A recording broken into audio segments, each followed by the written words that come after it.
wakau pianaya tano mato tano marau raiko pikari ang yang nayau ay nene matoa ay rarangan ako makukawan re iyay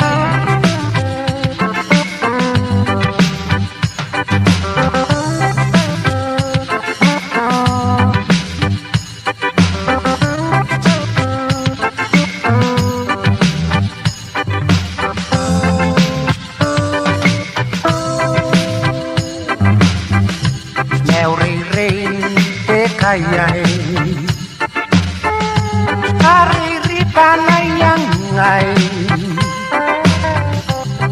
iwakan ay neuriri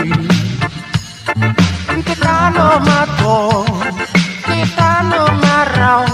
taray ko pikaripihang yang ngayaw ay nene matohang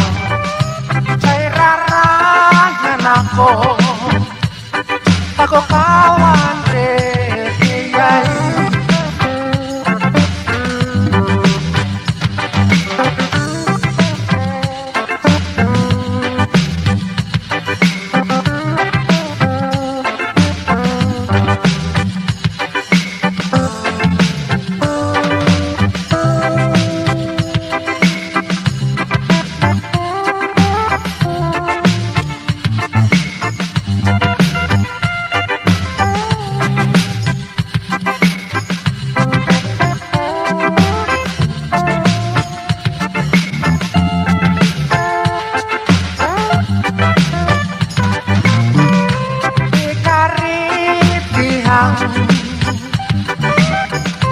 yang ngayaw ay nene ni matoa